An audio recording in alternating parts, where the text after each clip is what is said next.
दिया खाते हैं और आपका दिया पहनते हैं। आप ही की वजह से हमारी शान शौकत है। ये सुनकर बादशाह बहुत खुश हुआ और सबको उसकी मनपसंद चीज दे दी। जब सबसे छोटी बेटी की बारी आई तो उसने कहा कि मैं अल्लाह का दिया खाती हूँ और अपनी किस्मत का पहनती हूँ और ये मेरा नसीब है। बादशाह ये सुनते ही आग बगोला हो गया और कहने लगा कि ए कमबख्त, तूने मेरी नाशुक्री की है, तुझे इसकी सजा जरूर मिलेगी। शहजादी ने कहा कि जो हुक्म अब्बा हुजूर। बादशाह ने सिपाहियों को हुक्म दिया कि जाओ इसे जंगल में छोड़ आओ, मैं भी देखूं कि मेरे बगैर कैसे अल्लाह का दिया खाती है और अपने नसीब का पहनती है। शहजादी से तमाम जेवरात ले लिए गए और खस्ता हाल कपड़ों में बगैर किसी साजो सामान के बादशाह के हुक्म के मुताबिक जंगल में तन्हा छोड़ दिया गया। सब सिपाही शहजादी को छोड़कर वापस चले गए। शहजादी जंगल को देखने लगी। चारों तरफ दरख्त ही दरख्त थे और दोपहर से शाम होने वाली थी। फिर शहजादी ने सोचा कि क्यों न कुछ लकड़ियां जमा कर लूं ताकि रात को आग जलाऊं, फिर कोई जंगली जानवर पास नहीं आएगा और रात भी गुजर जाएगी। शहजादी जंगल में लकड़ियां ढूंढने निकल पड़ी। उसकी नजर एक झोंपड़ी पर पड़ी जहां बाहर एक बकरी बंधी हुई थी और अंदर से खांसी की आवाज आ रही थी। पहले तो शहजादी बहुत हैरान हुई कि इतनी वीरान जगह पर झोंपड़ी। जब वो झोंपड़ी के अंदर दाखिल हुई तो क्या देखती है कि एक बूढ़ा ज़ईफ एक चारपाई पर लेटा है और खांसते खांसते पानी पानी पानी पुकार रहा है। शहजादी इधर उधर देखती है तो कोने में एक पानी का घड़ा पड़ा हुआ होता है। शहजादी गिलास में पानी भरकर बूढ़े ज़ईफ को पिलाती है। इतने में बूढ़ा ज़ईफ शहजादी से पूछता है कि बेटी तुम कौन हो और इतने बड़े जंगल में अकेले क्या कर रही हो। तब शहजादी उसे पूरा माजरा बताती है कि वो यहाँ तक कैसे पहुँची। बूढ़ा ज़ईफ उसे झोंपड़ी में ही रहने का बोलता है और कहता है कि शहर में काम करता हूँ, सुबह शहर चला जाऊंगा और 8 दिन के बाद आऊंगा। तुम यहीं रहो और झोंपड़ी में खाने का सामान है और नदी पास ही है, तुम वहाँ से घड़ा भर लिया करना। सुबह को बूढ़ा ज़ईफ शहर चला जाता है और शहजादी यहाँ अकेली झोंपड़ी में सफाई करके बकरी का दूध निकालती है। आधा अपने लिए रख लेती है और आधा बाहर एक कोने में बर्तन में डालकर रख लेती है कि रात को कोई जानवर भूखा या प्यासा होगा तो वो पी लेगा और खुद अंदर आकर सो जाती है। सुबह सवेरे जब शहजादी उठती है तो क्या देखती है कि दूध का बर्तन खाली और पास एक लाल पड़ा है जो देखने में बहुत ही नायाब और कीमती मालूम होता है और पास ही सांप के निशान भी नजर आते हैं। तब शहजादी को याद आता है कि बचपन में उसने सुना था कि जब कोई नायाब सांप बहुत खुश होता है तो एक ऐसा लाल उगलता है कि जिसकी कीमत हीरे जवाहरात से भी महंगी होती है।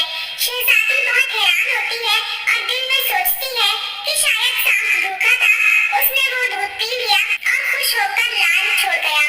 फिर वो लाल उठाकर अपने पास रख लेती है और अगली रात शहजादी बर्तन में दूध रख देती है और अगली सुबह जब देखती है तो फिर एक लाल होता है। ऐसे ही करते करते 7 दिन गुजर जाते हैं और शहजादी के पास 7 लाल जमा हो जाते हैं और उस दिन बूढ़ा ज़ईफ भी वापस आ जाता है। शहजादी उसे लाल दिखाती है और सारा वाक़या बताती है और बूढ़े ज़ईफ को 3 लाल देती है और कहती है कि शहर जाकर ये लाल बेच दो और आते वक्त अपने साथ महल बनाने वाले मजदूर लेकर आना। बाकी 4 लाल शहजादी अपने गले में माला के तौर पर पहन लेती है और कुछ ही महीनों में जंगल में एक आलीशान महल तैयार हो जाता है जिसमें बूढ़ा ज़ईफ और शहजादी रहने लगे। ऐसा खूबसूरत महल जिसमें हर आराइश, नौकर चाकर, दुनिया की तमाम नेमतें मौजूद होती हैं। शहजादी जंगल में लकड़ी की फैक्ट्री लगा देती है जिसमें गरीब काम करते हैं और उनकी रोजी भी चलती है। देखते ही देखते जंगल शहरनुमा बन जाता है और दूर दूर तक धूम मच जाती है कि शहजादी बहुत ही रहमदिल है। ये खबर ऐसे ही बादशाह तक पहुंचती है तो बादशाह के दिल में इश्तियाक होता है कि देखो तो सही कि कौन से मुल्क की शहजादी है जिसकी इतनी तारीफ है। बादशाह सिपाहियों के हाथ पैगाम भेजता है शहजादी से मिलने का। यहाँ शहजादी के सिपाही जब शहजादी को बताते हैं तो शहजादी ये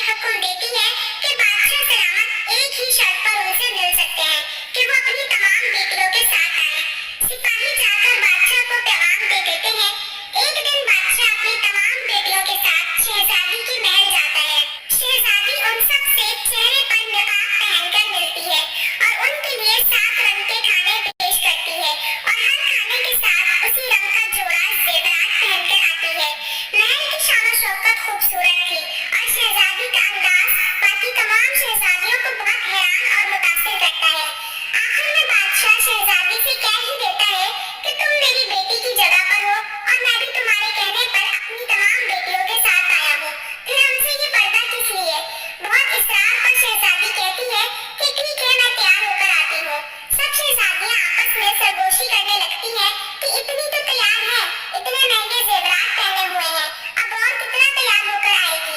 इतने में क्या देखते हैं कि दूर से एक खस्ता हाल कपड़ों में कोई आ रहा है और गौर करने पर बादशाह को याद आता है कि ये अभी तक जिंदा है।